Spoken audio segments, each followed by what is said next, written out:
Efectivamente, tal como dice nuestro hermano Alejandro, hoy tenemos el octavo tema y último tema acerca del sacerdocio de Cristo como sumo sacerdote.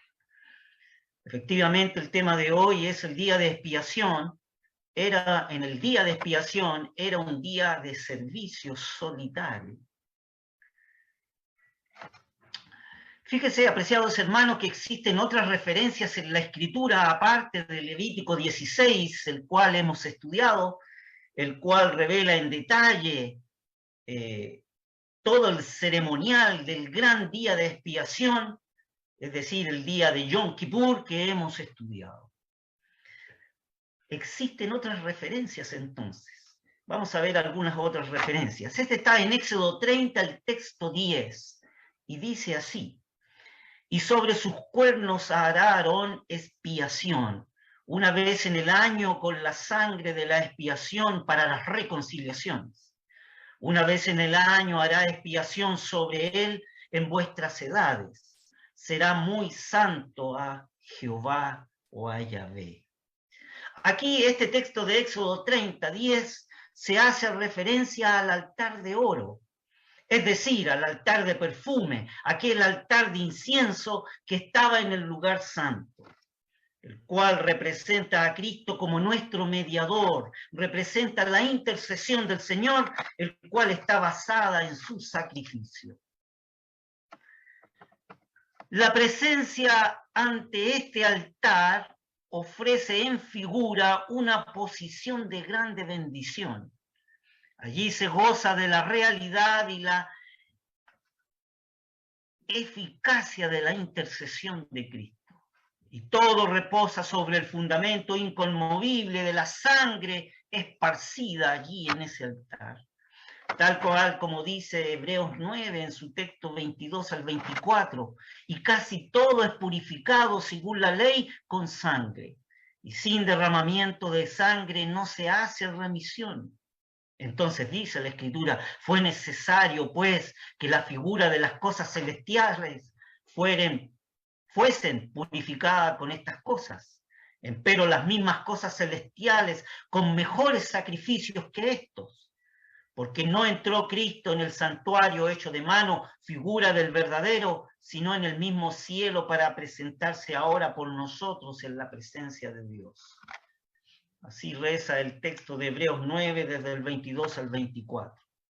Por lo tanto, la sangre de este sacrificio de expiación en ese día de Yom Kippur sobre los cuernos del altar de oro, del altar de perfume, nos hablan de su carácter expiatorio.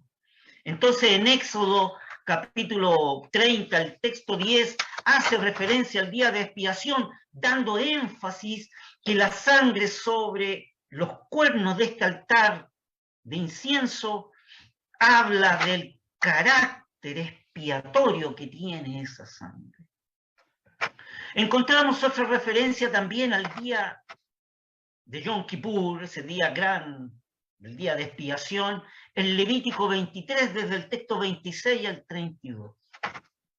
Vemos ahí en ese capítulo 23 del Levítico, vemos que Israel como nación tenía 7 grandes celebraciones o fiestas nacionales, todas ellas destacadas en el capítulo 23 del Levítico. Pero el texto 27 y 28 de ese capítulo dice así: empero a los 10 de este mes séptimo será día de las expiaciones. Tendréis santa convocación y afligiréis vuestras almas y ofreceréis ofrendas encendidas a Jehová o a Yahvé. Ninguna obra haréis en este mismo día, porque es el día de expiaciones para reconciliaciones delante de Jehová vuestro Dios. Aquí encontramos que el énfasis que revela del día de expiación aquí en Levítico 23 está en que Israel tenía que entristecerse y arrepentirse como nación delante de Dios. Y Y se describe entonces el día de expiación en medio de todas las grandes celebraciones y festividades que tenía el pueblo de Israel, con toda la alegría y con todas sus celebraciones. Entonces, aquí se refleja en Levítico 23 que el pueblo de Israel en este día de expiación, este día tan especial, una vez al año, que entraba el sumo sacerdote velo adentro, tenían que entristecerse y arrepentirse. Luego tenemos número 29, desde el texto 7 al 11, que hemos considerado y hemos leído en esta noche en la introducción de nuestro estudio. Aquí en números 29 se observa que el gran día de expiación se aprecian 3 grupos de ofrendas. Es decir, en Levítico 16 se detalla con mucho detalle el ceremonial de ese día, gran día de expiación. Pero al parecer, números 29 nos revela de que habían otros holocaustos en ese día que se realizaban. Así que números 29 nos agrupan en 3 grupos estas distintas ceremonias de ese gran día. Primero, estaba el holocausto continuo, es decir, los sacrificios diarios que se hacían en la mañana y en la tarde. En segundo lugar, estaban los sacrificios festivos del día, es decir, se detalla aquí en números 29, un carnero para el holocausto, que era por el sacerdote.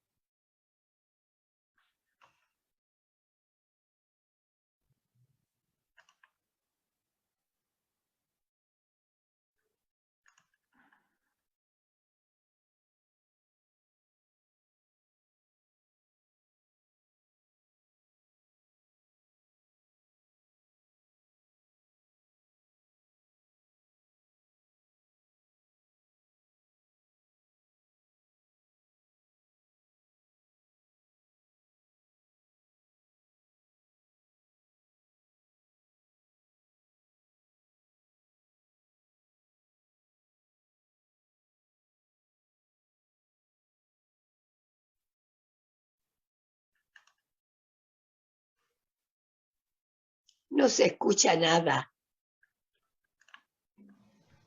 Perdón, parece que hubo una caída.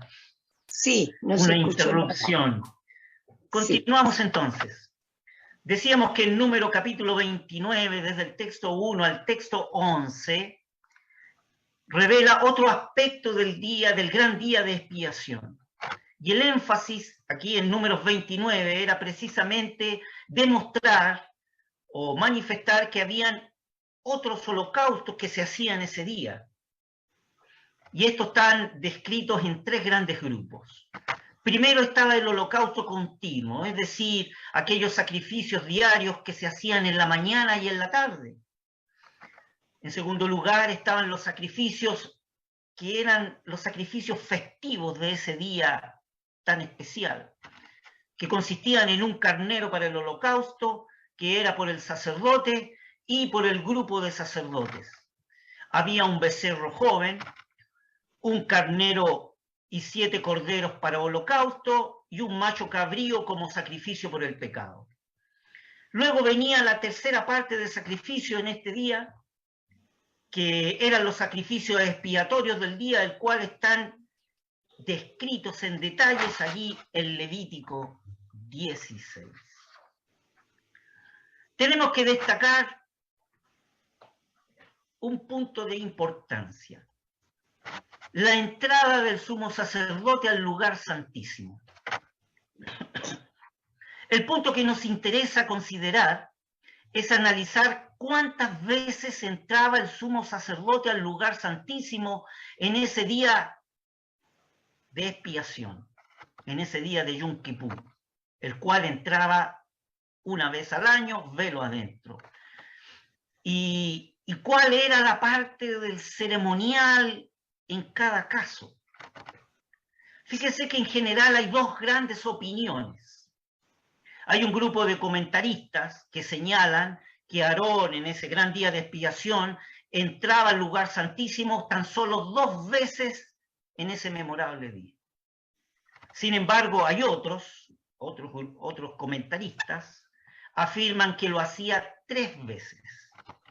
Entonces veamos brevemente un poco la secuencia de ese ritual para darnos cuenta más o menos cómo era el ceremonial cuando Aarón entraba detrás del velo. Primero, el ritual consistía en parte más o menos en lo siguiente. Primero, en un momento del ceremonial, el sumo sacerdote tomaba el animal que ofrecía por sí mismo, que era un becerro, y lo degollaba. Y luego recolectaba la sangre en un pocillo. Segundo, entonces el sumo sacerdote tomaba los carbones del altar de bronce en un incensario. No se olvide de que ese altar de bronce estaba a la puerta del tabernáculo. Los carbones encendidos que estaban en ese altar los tomaba y lo colocaba dentro de un incensario. Y luego ponía 2 puñados de incienso puro dentro de un plato. Tomaba el incensario con su mano derecha y el plato con el puñado del incienso puro con su mano izquierda, y así entraba al lugar santísimo.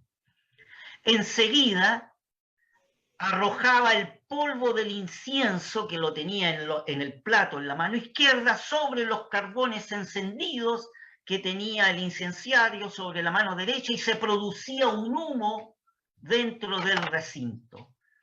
Después, retirándose hacia atrás en reverencia, salía del lugar santísimo y pasaba al lugar santo, donde oraba brevemente frente al altar de incienso. El pueblo esperaba afuera, en la puerta del tabernáculo. El pueblo esperaba temerosamente, ansioso por saber si el sumo sacerdote reaparecía enseguida. Esa era la primera vez que entraba detrás del velo. Como tercer punto, entonces tomaba la sangre recolectaba del degollamiento del becerro y retornaba rápidamente al lugar santísimo por segunda vez. Luego volvía a salir al atrio, al patio, es decir, se mostraba públicamente nuevamente, tomaba el macho cabrío que era para expiación por el pueblo y lo degollaba. Ese macho cabrío era el primer macho cabrío que había resultado por la suerte de Jehová. Recolectaba la sangre en un pocillo y volvía a entrar al lugar santísimo. Esa era la tercera vez que entraba, velo adentro. Y así quedaba completada la tarea velo adentro en ese día memorable. Lo que sí podemos observar, que en ese día de expiación, el servicio que hacía el sumo sacerdote era un servicio solitario. Como decía entonces, hay algunos comentaristas que dicen que tan solo entraba 2 veces al lugar santísimo, velo adentro. Y otros comentaristas dicen que entraba 3 veces. La diferencia está en que la secuencia que nosotros hemos detallado ahora en esta noche dice de que primero tomaba el incenciario con los carbones del altar de bronce y en la mano izquierda tomaba el plato con el incienso puro y entraba velo adentro. Otros comentaristas dicen que aparte de tener el incenciario y el plato, el incenciario en la mano derecha y el plato en la mano izquierda, entraba con el pocillo de la sangre derramada primero de ese becerro. Y es por eso que algunos comentaristas dicen que entraba 2 veces y otros dicen que entraban 3 veces. No está claro en la escritura, no revela la escritura cuántas veces el sumo sacerdote entraba velo adentro. Pero no es más de 3 veces, eso sí que se los aseguro. Y esto está detallado claramente en Levítico 16. Pero una sola cosa sí que tenemos que llamar la atención, que es nuestro tema de esta noche. El día de expiación, ese día de el día de Yom Kippur, era un día de servicio solitario para el sumo sacerdote. Consideremos entonces algunos puntos de importancia de análisis con respecto a ese punto. El primer punto dice así: Cristo asumió él mismo las funciones de sumo sacerdote único. Fíjese que en Levítico 16 y el texto 17 leemos: y ningún hombre estará en el tabernáculo del testimonio cuando él entrare a hacer la reconciliación en el santuario. Es decir, el pueblo no podía hacer nada. Todo el pueblo de Israel en ese día especial del gran día de expiación tenía que estar reunido a la puerta del tabernáculo. Y los otros sacerdotes tampoco podían hacer nada, porque la Escritura dice claramente en Levítico 16, el texto 17, y ningún hombre estará en el tabernáculo. Por lo tanto, el pueblo no podía estar, ni ningún sacerdote podía estar en el atrio, ni en el lugar santo, ni menos podía entrar en el lugar santísimo, donde solamente entraba el sumo sacerdote una vez al año. Aquí contemplamos al sumo sacerdote Aarón en el ejercicio más alto de todas sus tareas sacerdotales. Recordaremos que se había vestido con vestiduras blancas, ceremonialmente santo, es decir, ceremonialmente apartado. Y esas vestiduras blancas simbolizan a Cristo en la pureza inmaculada de su carácter, ofreciendo el sacrificio. Observemos, apreciados hermanos, la importancia de la provisión que dice la Escritura. Dios había ordenado que ningún otro sacerdote podía entrar en el santuario. Cuando Aarón, el sumo sacerdote, oficiara en ese día tan importante de la expiación. Nosotros en nuestra ceguera, si nos hubieran preguntado a nosotros cómo lo haríamos, nosotros los seres humanos con nuestra ceguera espiritual hubiéramos pensado que tratándose de un día de tanta actividad para Aarón, lo mejor hubiera sido agregar a su lado otro sacerdote para que le ayudaran en su tarea. Es así el ser humano, somos así nosotros los hombres, y es así como nosotros administramos todos los servicios alrededor.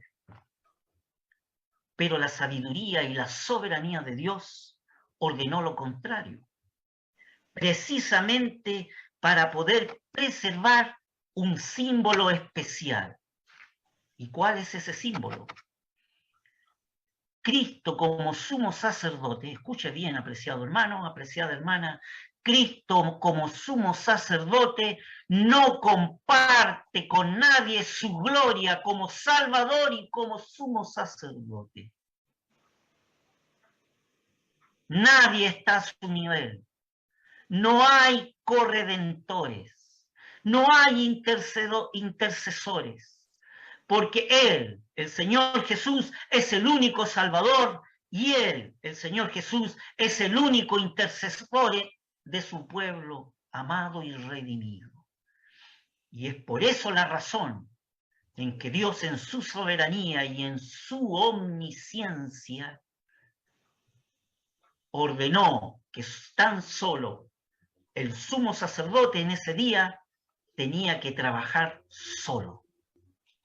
El servicio del sumo sacerdote en ese día de Yom Kippur, de expiación, era un servicio solitario porque representa a Cristo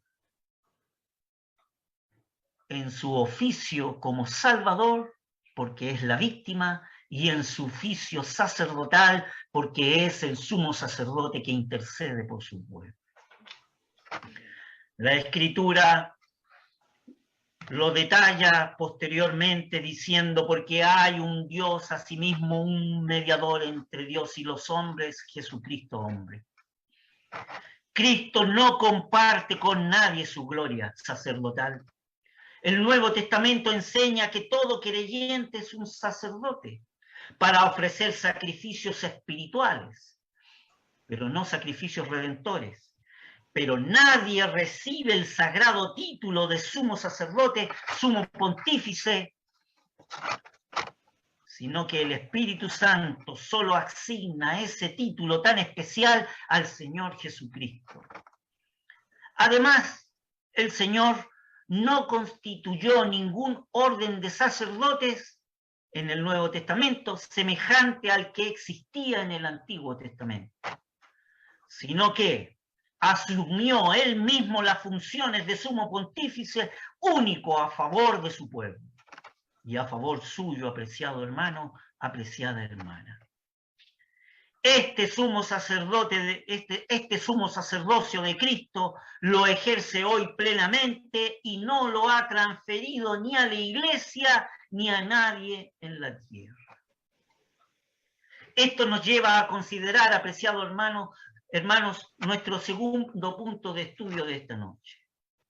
Y dice así: la salvación viene del trono de Dios. En segundo lugar, notemos que Aarón, con la misma sangre con que había entrado al lugar santísimo, salía y rociaba al resto del santuario, es decir, la parte exterior del tabernáculo, y así hacía expiación por el santuario. Después Aarón purificaba el altar de bronce que estaba a la puerta del tabernáculo con la sangre del becerro y del macho cabrío que había sido derramado. Y leemos en Levítico 16 el texto 18 y 19 que dice así: y saldrá al altar que está delante de Jehová y lo expiará, y tomará de la sangre del becerro y de la sangre del macho cabrío y pondrá sobre los cuernos del altar alrededor, ese es el altar de bronce, y esparcirá sobre él de la sangre con su dedo 7 veces, y lo limpiará y lo santificará de las inmundicias de los hijos de Israel. Ese es el texto 18 y 19 de Levítico 16. Lo mismo hacía Aarón con el lugar santo, y con los sacerdotes, y con todo el pueblo, y también con todo el resto de los objetos que había en el tabernáculo. Y el texto 20 de Levítico 16 dice: y cuando hubiera acabado de expiar el santuario y el tabernáculo del testimonio y el altar, hará llegar el macho cabrío vivo, que era el macho cabrío por Azazel, el cual se llevaba a un lugar lejos al desierto, simbolizando así que el pecado del pueblo de Israel se remitía lejos de los ojos de Yahvé. Casi todo era purificado con sangre. Y aquí encontramos otra gran verdad, apreciados hermanos. Es preciso atender a los derechos del santuario.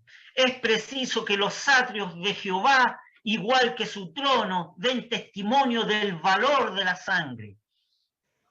El tabernáculo, en medio de las inmundicias de Israel, debía estar protegido por todos lados por los recursos divinos de la expiación.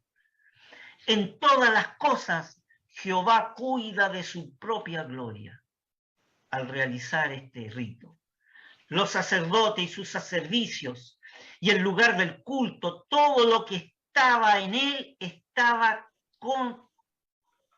constituido y subsisten en virtud de la sangre. El santo, es decir, Dios, no hubiera podido morar ni un instante en medio de la congregación si no hubiera sido por el poder de la sangre derramada. Y era esto lo que le permitía habitar, obrar y reinar en medio de un pueblo culpable.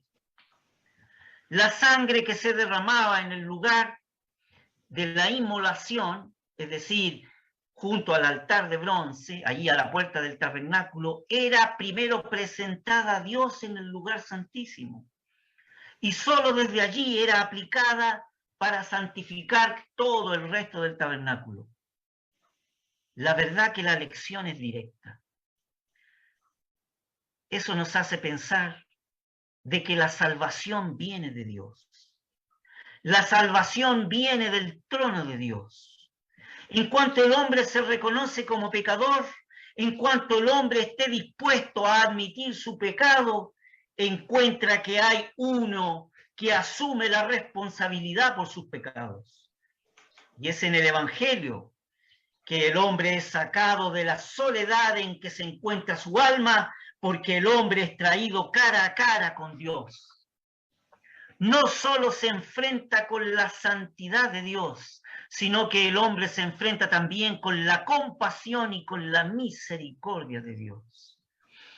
El hombre, al escuchar el Evangelio, es enfrentado con los hechos y el hombre es traído delante de Dios. Se le pone allí delante de Dios para que aprenda lo más importante de su vida y de su existencia, para que aprenda a verse como lo ve Dios, pero además para que aprenda a ver qué ha hecho Dios por él. La salvación nunca es una obra del hombre, ni siquiera de la religión cristiana. La salvación siempre es concebida en las Escrituras como una obra de Dios. La cruz es el único lugar en donde el hombre puede encontrarse con Dios, y esto lo aprendemos por contraste. Fíjese que en el gran día de expiación el pecado era remitido, el castigo era postergado y era remitido hacia la cruz. Eso era lo que estaba viendo Dios en todos los sacrificios de expiación de ese gran día de expiación, en ese gran día especial. Todo el ceremonial del tabernáculo era remitido y era postergado el castigo. ¿Por qué? Porque en todo el ceremonial levítico Dios miraba a su Hijo en la obra de la cruz. Y el resultado era que el oferente, el judío piadoso, siempre tenía que mantenerse a la distancia de Dios, incapacitado para poder entrar al lugar santísimo. Pero ¿dónde está la novedad? ¿Dónde están las buenas nuevas? Es que todo esto ha cambiado. Ahora hay un pleno acceso al lugar santísimo. Ahora hay un pleno acceso al lugar de la morada y de la gloria de Dios. Fíjese que había en el ceremonial del gran día de la expiación dos grandes lecciones. Primero, la gran verdad de que a través de un representante, en este caso era Aarón, el sumo sacerdote, todo el pueblo lograba acceso a la presencia de Dios Santo. Esa es la primera gran lección que nos enseña el gran día de expiación. Pero hay una gran lección, una segunda gran lección. Era que había en el gran día de expiación un solemne acto de adoración llevado a cabo en nombre del pueblo de Dios. En las vestimentas del sumo sacerdote también hay grandes enseñanzas simbolizadas allí. Y hay una que vale la pena mencionar. Fíjese que alrededor de la vestimenta que tenía el sumo sacerdote, alrededor del borde del vestido del sumo sacerdote colgaban unas campanillas.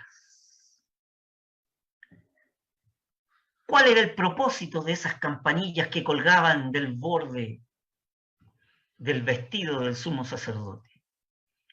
Fíjese que mientras el sumo sacerdote estaba dentro del lugar santísimo, todo el pueblo estaba afuera expectante.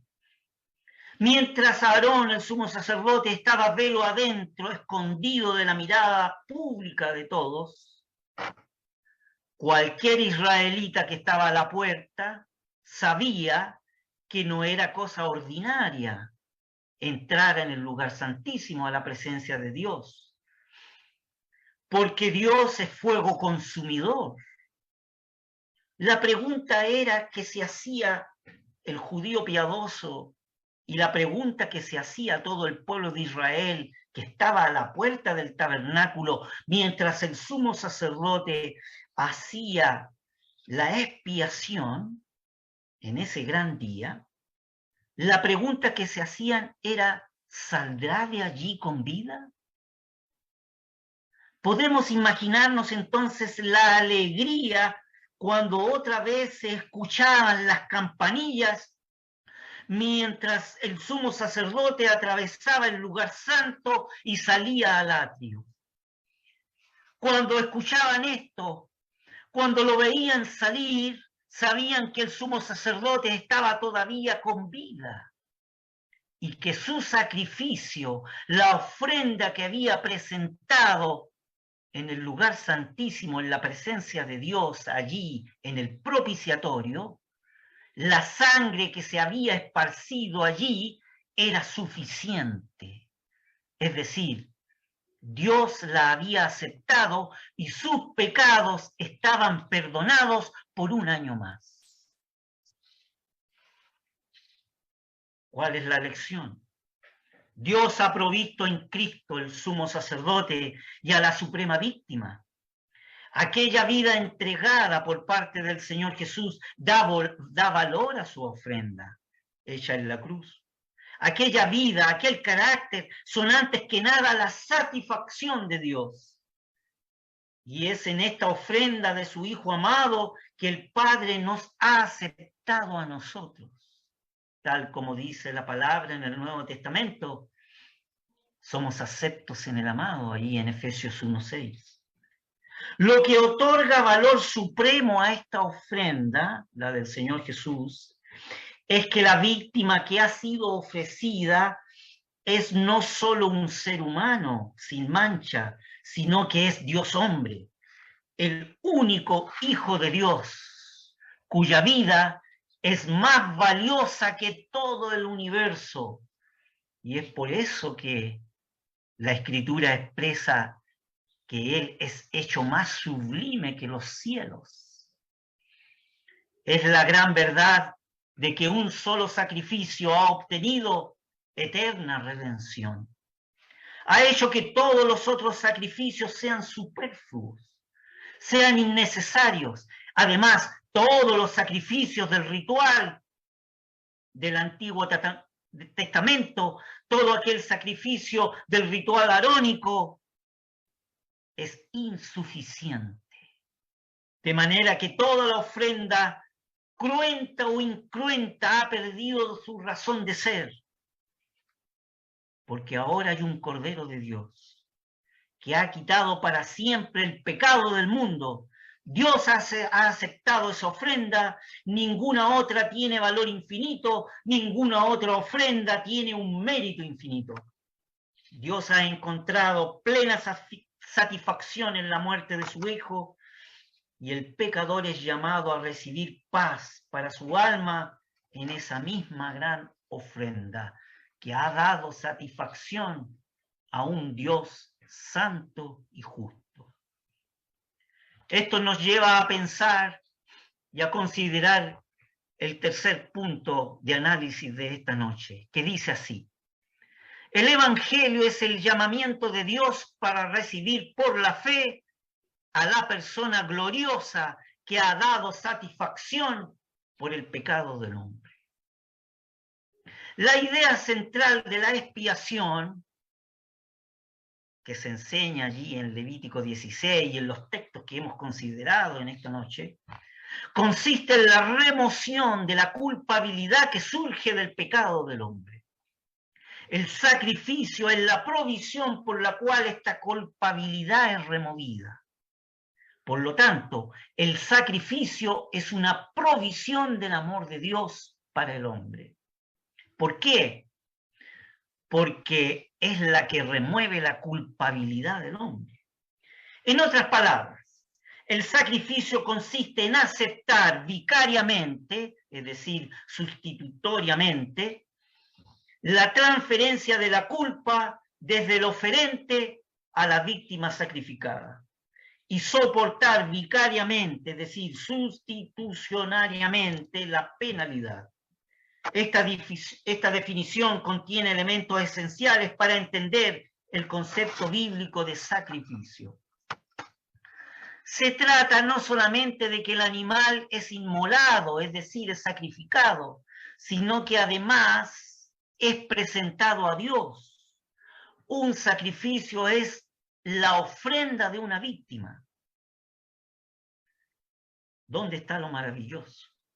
Jesucristo se presentó a sí mismo como un sacrificio. En su sentido pleno, Él fue la víctima santa y fue su sangre la que fue derramada. A su vez, Cristo es la ofrenda de Dios al mundo, en el sentido de que el Padre dio al Hijo para que muriera como ofrenda por el pueblo. Notemos que se trata de recibir a una persona, se trata de creer, es decir, de ejercer fe.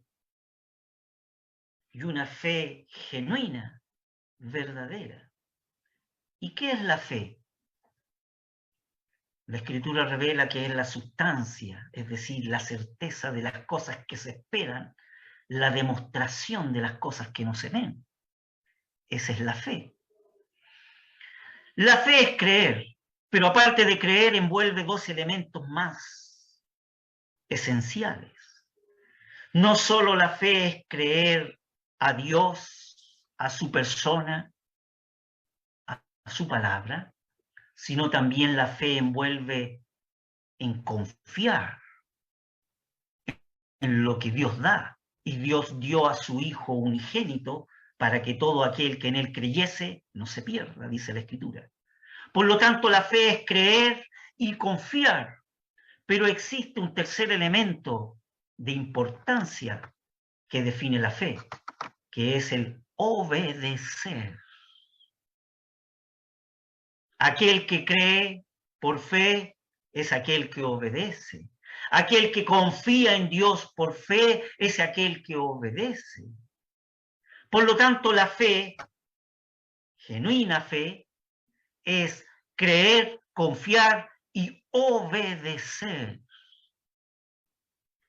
No se puede tener perdón sin admitir a Cristo Jesús a una unión interna.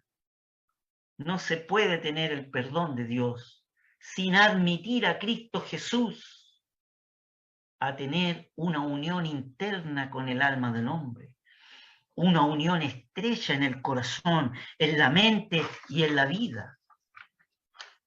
El perdón es un gran concepto en la Escritura. El perdón envuelve dos grandes puntos. Primero, el perdón restablece una relación perdida entre el hombre y Dios. Eso se llama la reconciliación. Pero como segundo punto también el perdón no solo significa la liberación, sino además significa la purificación del corazón del hombre. La muerte de Cristo en la cruz ha tenido lugar para satisfacer las demandas de la justicia de Dios, de modo que su misericordia puede ser desplegada sobre la base de una justicia satisfecha. Por esta razón, el perdón es un acto de justicia. Dios ha recibido compensación por el agravio del pecado del hombre. Esta satisfacción ha sido dada a Dios en la cruz y ha sido hecha por su Hijo amado como una obra de redención y salvación. Esta era la inmensa, la trascendente tarea asignada a Cristo como sacerdote. La afrenta del pecado había sido infinita, pero la satisfacción dada por Cristo en la cruz también ha sido infinita, de mérito infinito, de satisfacción plena a la justicia y a la santidad de Dios. Y es por eso, y es por esta razón de que está revelado allí en Levítico y en todo el día del gran ceremonial de expiación, en que ese día de expiación el sumo sacerdote hacía un servicio solitario, el cual refleja la obra de redención que hizo el Señor Jesús, solo Él en la cruz, y refleja la obra de intercesión que el Señor realiza como sumo pontífice y sumo sacerdote en el día de hoy por su pueblo amado.